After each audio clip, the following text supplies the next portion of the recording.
When we look into the histories of Arda, we find many dark and terrible figures have appeared throughout the histories, some great and some small, some cunning and some swift, whilst others wielded terrible earth-shattering might. In our previous video covering 8 evil beasts from Middle-earth, we looked into the archives at 8 of the most terrifying and evil beasts that shook the world to its core and almost destroyed it entirely in some instances. Today we focus on a more mysterious figure, the Mouth of Sauron, from which many terrible words have been uttered, and look deeper into the role in the dark work of the One Ring's creator. Greetings all, I'm your guide the Archivist. Today I will look into the archives at the Mouth of Sauron, their origins, their role in the events of the War of the Ring, and the ultimate defeat of Lord Sauron. Who was the Mouth of Sauron? When delving into the histories, there are few that serve the Dark Lord as closely or as fully as the Mouth of Sauron. His cruelty and cunning was great, and was heavily favoured by Sauron for his dedication to the Dark Lord's cause. It is said he was once named Mordu, but this name was lost to the histories and even to himself as he became more twisted by Sauron's purpose for him. He rose to become one of Sauron's greatest servants and leaders, a trusted emissary, messenger, and even advisor during the War of the Ring, and became a lieutenant of the Tower of Barad-dûr, a great honour considering that he was just a mortal man. Many considered him to be in equal standing with even the Nazgûl, some of Sauron's greatest servants, but despite his similar appearance, he was just a mortal. Origins and appearance. The Mouth of Sauron presented as a tall man, wearing black robes and had a large black helm, giving him the similar appearance of one of the Nazgûl of Sauron. His high esteem in Sauron's eyes also placed him in this category, but he was in fact a mortal man, a renegade said to be one of the Black Númenórean origin. The Black Númenóreans were descendants of Númenor who settled in Middle-earth, turning their back on the light and instead embracing the shadow, worshipping Sauron like a god.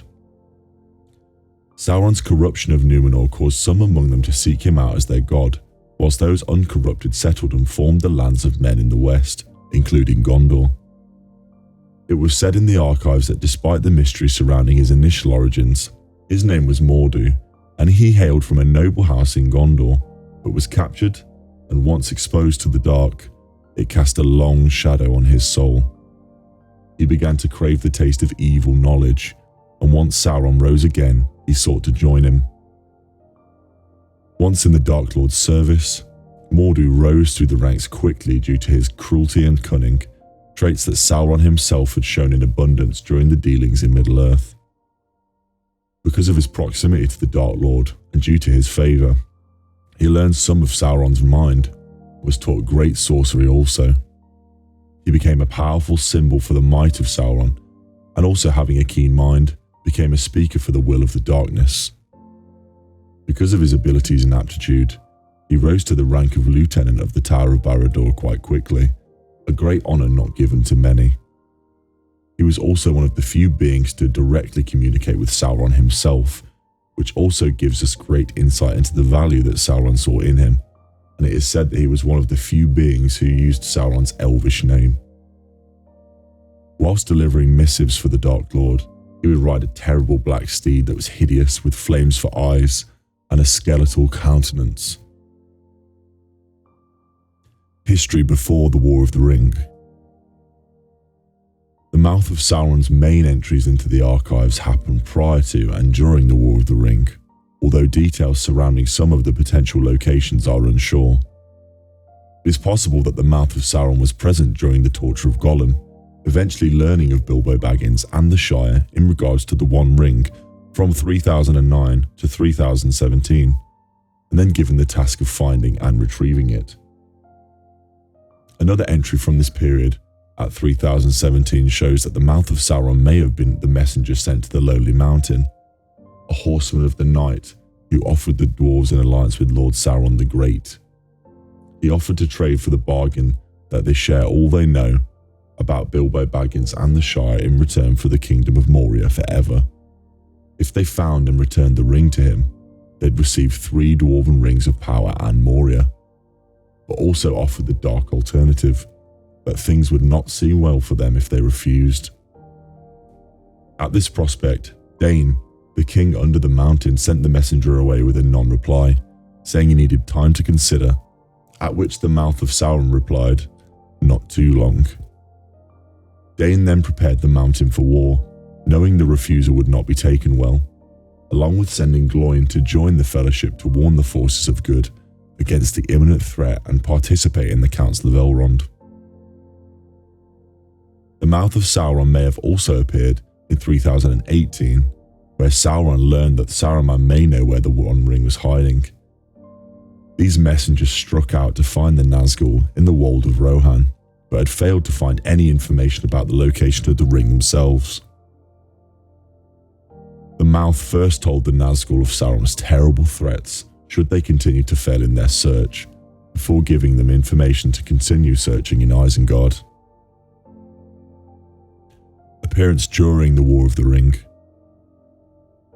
The Mouth of Sauron's primary appearance during the War of the Ring was at the parley on March 25th of 3019, leading a small band of black soldiers through the Black Gate, under a banner with the Eye of Sauron to treat with the men of the West's captains. He was sent to deliver the grave missive of Sauron and his terms, which included the total denouncement of Aragorn's claim as king, instead demanding he who would have standing to lead negotiations with him. However, in response, Aragorn's gaze was wicked, and it scared the Mouth into crying out he was only a messenger and not to be harmed. Gandalf assured the Mouth that he was not going to be harmed, but that he was in as much peril as any of Sauron's servants, taking this as a sign that Gandalf was the one to be addressed at the meeting.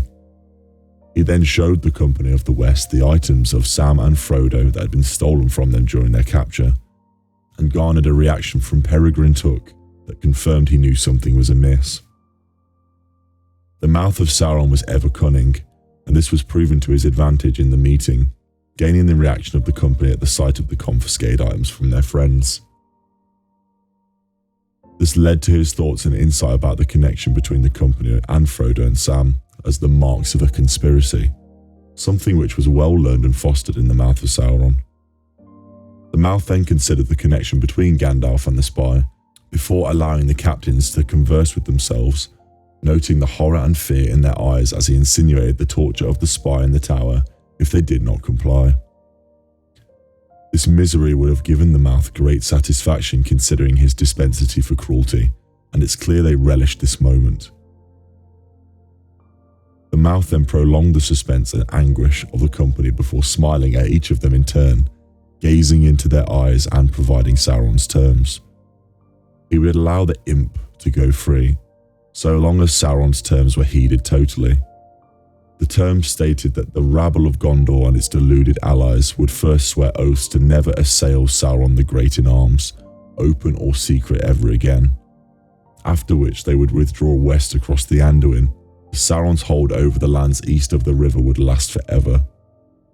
In addition, the lands between the river and the Misty Mountains would possess no weapons and become tributary to Mordor. While Sauron would allow them to govern their own affairs, they would be required to aid in the rebuilding of Isengard as a consequence for its destruction. When the rebuilding is finished, it would belong to Sauron and ruled by his lieutenant rather than Saruman. The Mouth of Sauron seemed to believe he would likely be rewarded with Isengard as part of the New World, and greatly relished to deliver this news to the men of the West. Gandalf only replied that they could not agree to these terms for the ransom of one servant of the good.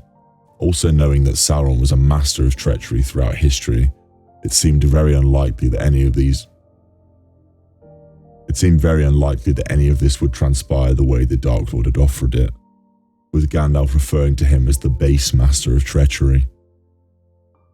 Sauron has often manipulated and schemed in disguise in the past, and being well aware of this, Gandalf was totally unconvinced of his terms. Demanding to see the prisoner alive, the Mouth laughed, clearly enjoying this dismay, claiming they would have to submit first before any pardon would be given, simply saying, "These are his terms, take them or leave them." At this, Gandalf had no more words to share with the Mouth and opened his cloak. With a movement of his hand into the air, a white light was cast across the shadow of the Mouth, who recoiled in fear. Gandalf then seized the stolen items of Frodo and Sam. With great anger, Gandalf rejected the words of the Mouth and Sauron's terms, claiming that the meeting was over and that death was close for him. There would be no bargaining with Sauron or his followers. With this, the Mouth was scared and also venomous, and withdrew back to Cirith Gorgor, whilst also springing an ambush on the company that had been long in the making during the meeting. Fate at the defeat of Sauron. At the climax of the War of the Ring, and on the eve of Sauron's defeat, the Mouth of Sauron's fate is actually not known. It's likely he was at the Battle of the Black Gate that followed his final appearance in the texts. This would make sense considering that most of Sauron's forces and main generals were at this battle. He is never again seen or mentioned, so it seems likely that he may have perished along with the Dark Lord, or maybe even tied to the fate of the One Ring so closely as his master. If he did somehow survive, he fled so far or concealed himself so well that he was never seen again, possibly fleeing with the remaining forces of Sauron that were defeated with the destruction of the One Ring. And so I have now covered the content for this video, but if there's anything that has been missed, please share them in the comments down below. If you enjoyed this content, please remember to like the subscribe and like waystones down below. Na luego vanadvan. Until we meet again.